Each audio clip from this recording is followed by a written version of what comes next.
¿Cuál es la responsabilidad que recae sobre el propietario de esta microbús al no tener los permisos correspondientes?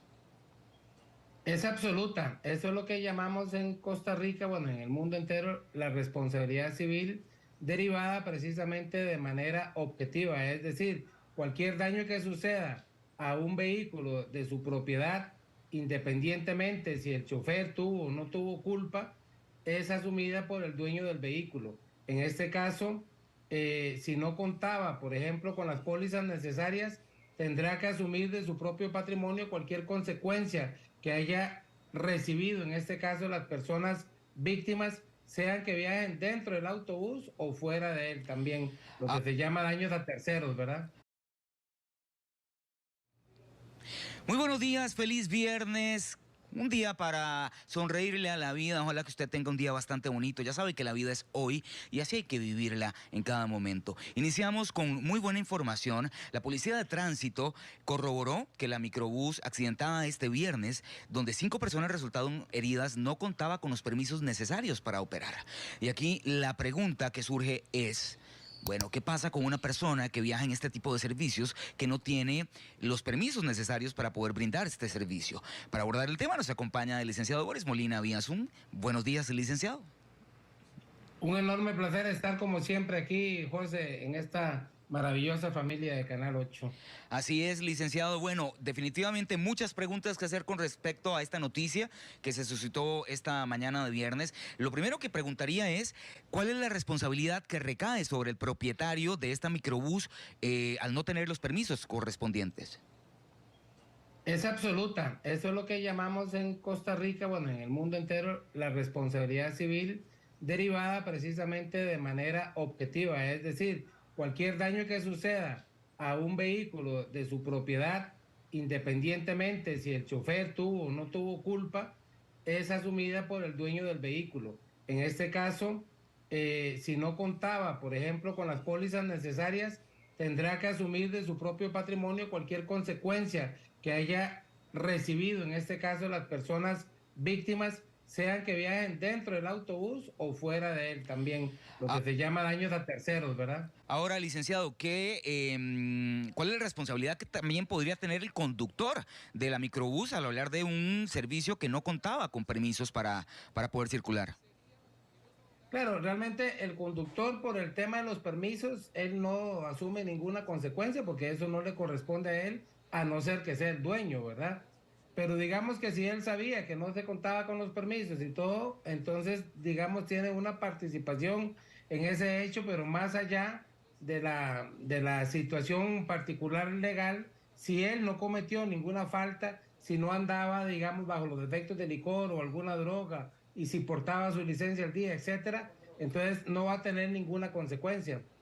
Ahora, ¿quién responde por las personas en caso de necesitar alguna atención médica adicional después de pasado la atención que están recibiendo en este momento? ¿Sería responsabilidad del chofer del carro, del conductor de la microbús? ¿Sería responsabilidad del propietario de esta microbús? Muy importante esa pregunta, José, porque podemos abordarla desde dos puntos de vista. Primero, todo vehículo, independientemente si pagó o no pagó su marchamo, la ley asume que sí está pago y entonces le va a dar servicio a las personas que se vean afectadas con lo que se llama el seguro obligatorio de automóviles, el famoso SOA. Ahí van a tener una cobertura de hasta 6 millones de colones en la atención médica, independientemente si el dueño pagó o no pagó el marchamo. ¿Qué es lo que pasa si no lo pagó? Bueno, entonces el Instituto Nacional de Seguros le va a dar atención a estas personas y luego le cobra al dueño del vehículo. Pero las personas, digamos que no se van a quedar sin atención médica. Si no alcanza la parte del seguro obligatorio, entonces la atención la va a tener la Caja Costarricense del Seguro Social, también bajo los mismos parámetros. Eventualmente le pueden gestionar ese cobro al dueño del automotor. Licenciado, ¿qué pasaría si ninguno de estos dos vehículos y la microbús afectadas, digamos, no cuentan con las pólizas al día? Bueno, imagínate que entonces, José, entra a correr lo que se llama el patrimonio. O sea, primero el vehículo como tal, del que causó el accidente, si es que todavía queda algo que rescatar, se vende y se le puede pagar a esas personas lo que se haya gastado, pero también el resto del patrimonio de la persona a nombre de quien esté el vehículo. Por ejemplo, si tiene casa, si tiene salario, si tiene algún otro bien, podría eventualmente las propias personas víctimas o el Estado, a través de la compañía de seguros que haya dado el servicio, también tendría esa subrogación o esa capacidad de poder cobrar lo que ya le dio en atención al resto de las personas. ¿Qué? Siempre va a responder, digamos, de alguna forma, quien tuvo la culpa, quien causó el daño de forma directa o indirecta. Eso se deriva, José, del artículo 1045 del Código Civil, que establece que toda aquella persona que causa un daño a otra está obligado a repararlo. ¿Qué acciones legales pueden tomar las personas damnificadas en este momento contra el propietario de la microbús e incluso también contra la persona que conducía el automóvil?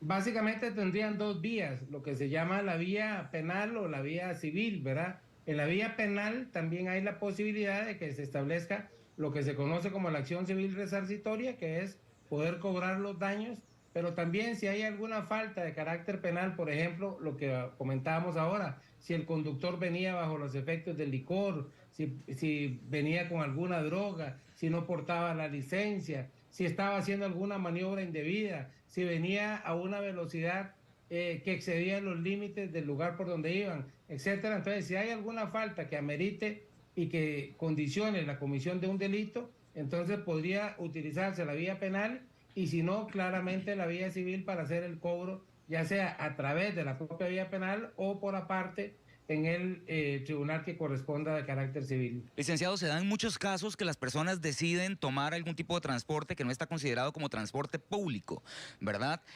¿Hasta qué punto también entonces podría considerarse responsabilidad del usuario al acceder a montarse en un servicio que no está considerado como un transporte público? Sí, el simple hecho de tener la voluntad de montarse en un vehículo a sabiendas, digamos, que no tienen las condiciones, no exime de responsabilidad al dueño del vehículo, porque ahí no estaríamos en presencia de lo que se llama culpa de la víctima. Existe esta última posibilidad cuando, por ejemplo, yo voy a atravesar una calle, no por las esquinas, sino a la mitad de la calle, veo que viene un vehículo a alta velocidad y aún así decido pasar. Entonces me termina atropellando porque fui absolutamente negligente.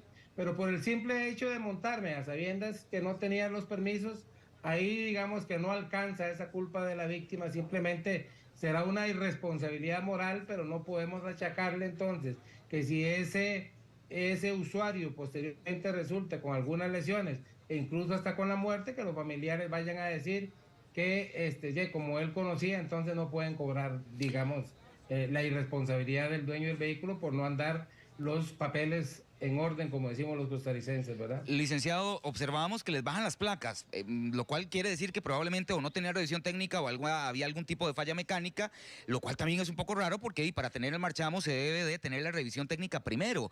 ¿Quién debería fiscalizar esto? Claro, pero puede ser, José, que por ejemplo hayan pagado el marchamo como tiene que ser en diciembre o en noviembre del año anterior y la revisión les venza en enero o en febrero. Entonces, para el momento en que tienen la colisión, tienen el marchamo, pero está vencida la revisión. Pero aparte de eso, recordemos que no es solo la revisión normal, José. Los vehículos que tienen una concesión del Estado, como los autobuses o los taxis para circular, tienen que estar yendo cada 6 meses, entonces tienen, digamos, una revisión especial. Y aparte de eso, debería verificarse si efectivamente el vencimiento natural de la nave por los años de antigüedad que tenga también haya sido fiscalizado. Licenciado, se supone que el CTP es el encargado de fiscalizar que los microbuses, transporte público, cuente con los permisos al día. Sin embargo, pocas veces vemos oficiales llevando a cabo este tipo de revisión, ¿verdad? Están más centrados en el cumplimiento de la restricción de placas, de que si tiene el marchamo un automóvil regular, no este tipo de regulación. Y lamentablemente, José, eso vemos estas revisiones siempre a posteriori, ¿verdad? A una vez que han surgido los accidentes, es que se ponen a revisar si estaba o no estaba al día. Hasta donde yo recuerdo, no tenemos esos operativos masivos en que se verifica si efectivamente estas naves andan o no. Solo cuando pasa un accidente, lo vimos cuando sucedió lo de Cambronero o cuando pasan este tipo de cosas, 1 o 2 días hacen operativos, pero también es comprensible, José. Tenemos hoy en día una flotilla de 1,5 millones de vehículos en el país y lo que hay son, no sé, 300, 400 efectivos para poder realizar esta cuestión, y un departamento específico, no sé si lo habrá, pero debería de existir, pero en todo caso, exista o no exista, siempre sigue siendo responsabilidad del Estado el hacer esa fiscalización, porque si no lo hace, tiene que acuñar también la responsabilidad. Licenciado, algo en lo que han incentivado mucho por el tema de presas en los últimos meses ha sido el realizar carpooling, ¿verdad? Podría una persona que de pronto tiene una microbús y empieza a simple y sencillamente transportar gente de un lugar a otro, alegar de que no, de que él lo que está haciendo es carpooling para tratar de evadir esta responsabilidad. Sí, yo pienso que no, José, para eso contamos con esas concesiones del Estado. Cuando se le brinda a una persona la posibilidad de que haga transporte público, se supone que la rigurosidad, la fiscalización del Estado es mayor para verificar que esa unidad está en las condiciones óptimas. Y si el Estado no puede verificar eso, no podría la persona alegar que tiene el derecho simplemente de estar transportando a estas personas, porque no lo estaría haciendo conforme a la ley. Tendría que ser una conducta evasiva y por supuesto tendría que asumir la responsabilidad. Entonces a veces los costarricenses queremos ser muy vivillos, ¿verdad? Y hacer este tipo de cosas creyendo que lo estamos haciendo bien y que simplemente vamos a decir, no, mire, estoy llevando a unos amigos míos al trabajo. O sea, ¿quién va a creer semejante filantropía, verdad? Todos los días. ¿Hasta qué punto incluso esta persona podría decir, no, no, un momentito, o sea, no venga a reclamarme a mí porque finalmente usted es el que se está subiendo en mi transporte sabiendo que esto no es un transporte oficial? Sin embargo, antes de que me responda, licenciado, vamos a escuchar algunas palabras del tráfico que atendió este caso. Bueno, ese ya es tema del Instituto Nacional de Seguros, el trato que les dé a los heridos y por supuesto la autoridad judicial. Ya nosotros recabamos la información, el instituto hace propiamente lo de ellos, es atender a las personas heridas, y con el tema del SOA ya sería el instituto, es la autoridad judicial, en este caso se les manda toda la información y determina cuál es el responsable del accidente en el lugar de... Listo, licenciado. Bueno, también quería consultarle hasta qué punto también existe la posibilidad de que otros entes locales o reguladores de transporte puedan tener responsabilidad en este tipo de situaciones, debido a que se supone que tiene que haber una regulación y estamos observando de que es un transporte que no contaba con los permisos requeridos. ¿Podría una persona afectada decir, usted como gobierno local también debería responderme por esto? No, en este caso, José, siempre hay, digamos, el Estado como tal, con base en el artículo 50 de la Constitución Política, es el encargado de velar por la seguridad y el bienestar de los habitantes de la República. Pero siempre hay organizaciones o instituciones específicas que tienen la responsabilidad directa. En este caso es el Ministerio de Obras Públicas y Transportes. Entonces, ellos pueden delegar la posibilidad de, por ejemplo, crear esos policías de tránsito especiales, que son los que trabajan en la policía municipal, pero es una delegación que se hace para puntos específicos. No podríamos hacerlo a la inversa y entonces decir, mire, como la municipalidad X tiene a sus policías encargados de hacer cuestiones de tránsito también, entonces les vamos a achacar responsabilidad a ellos cuando no cumplen, porque sería una responsabilidad directa del Ministerio de Obras Públicas y Transportes en las distintas suborganizaciones que ellos tengan.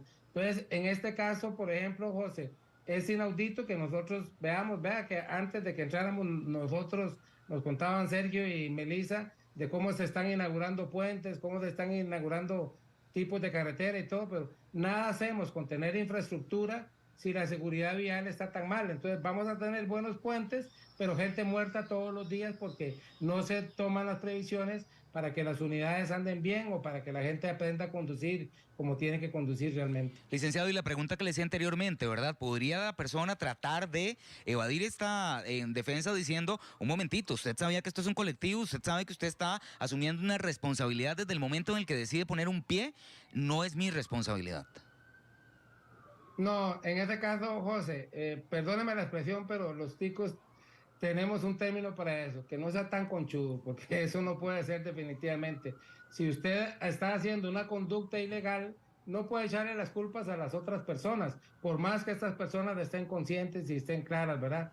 Tal vez para efectos de prueba, sí no se valdría que yo, a sabiendas de que eso estaba así, venga a decir después que usted nunca me advirtió, que usted no me dijo, porque ahí sí, ahí estamos en presencia, digamos, de una falsedad de la persona en la declaración, pero no quiere decir que eso exima de responsabilidad al dueño del vehículo o al conductor que fue el que indujo a una conducta ilegal. Licenciado, muchísimas gracias. Que tenga un excelente viernes. Mire, un gran mensaje para las mujeres en su Día Internacional de la Mujer y especialmente para mi suegrita que hoy está cumpliendo 75 años en este día tan maravilloso. Muchísimas felicidades para ella en su cumpleaños entonces. Un fuerte abrazo, licenciado.